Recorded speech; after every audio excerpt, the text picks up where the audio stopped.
Magandang araw po sa lahat. Welcome po, Buhay Amerika with Ate D. Ako po ay isang Pilipina na nakatira sa Amerika. Ang sinishare ko po sa video ito ay mga buhay-buhay ko po dito sa Amerika. Sana po magustuhan niyo po ang video ito. At sana po wag pong kalimutan mag-subscribe at mag-like, mag-share po, mag-comment po kayo sa comment section. Dito po sa video ito po yung gift shop nung pinuntahan namin na minahan. Dito po yun sa parting norte ng Arizona.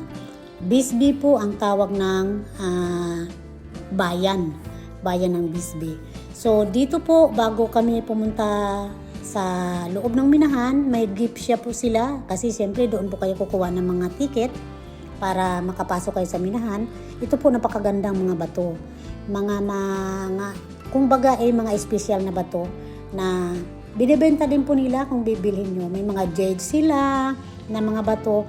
Ang dami pong mga magagandang bato na magustuhan mo. So kami, pili-pili lang. Ang minahan po ay nagbimina nung araw ay copper. At saka, mayroon din silang nakukuhang gold nung araw. Pero mostly po copper at saka silver. Iyan po yung mga nakukuha nila sa minahan nung araw. At dito na nga po ay nire-ready na po kami. Parang train po siya, yung sasakyan mo. Papunta sa loob ng minahan. Ang pangalan po ng minahan ay Queen. Ayan po ang pangalan ng minahan. So, ayan, nire-ready kami ng magdadala sa amin kung mayroon po kasi kaming tour guide sa loob. Ayan. So, binibigyan ka po ng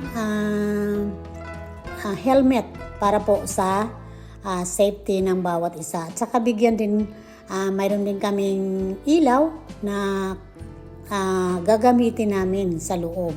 Kasi syempre ang minahan ay madilim. Wala po silang ilaw talaga doon. Kaya bawat isa sa amin ay mayroong ilaw.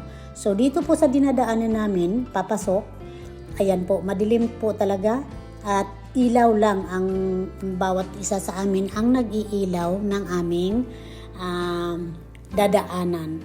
Kaya yan po medyo madilim. Ayan, masikip po ang daan.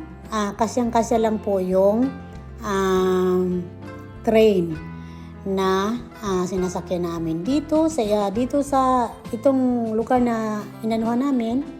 Ayan, may ini-explain po diyan kung paano ito po yung mga lugar na dito nila ini-imbak muna ang mga nakukuha nilang mga copper nung araw, tapos yung mga bato na natitibag na nila bago nila ilabas sa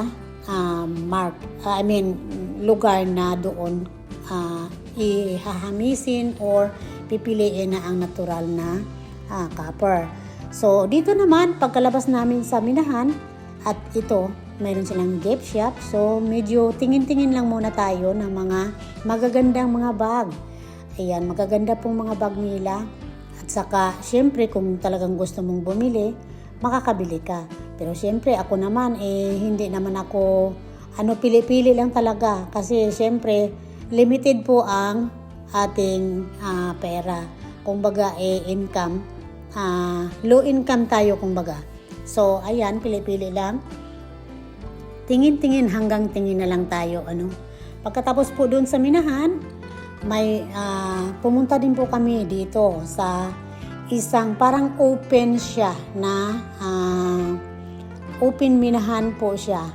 At ito nga po ang niya, siyempre binakuran na po, no?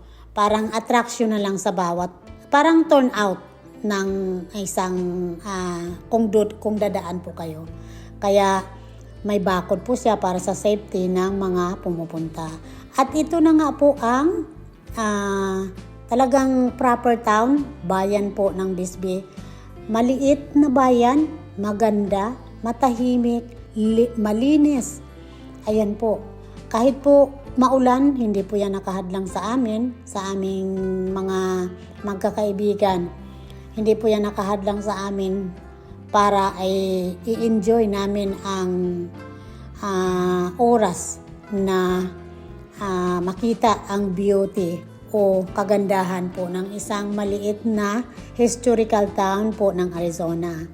Kaya dito, ini-explore talaga namin. Alam niyo po, ang lugar ay napakaganda. Kahit po yung mga building structure nila ay makikita mo po nung araw pa talaga. Parang hindi po kayo sa, parang nasa ibang lugar po kayo.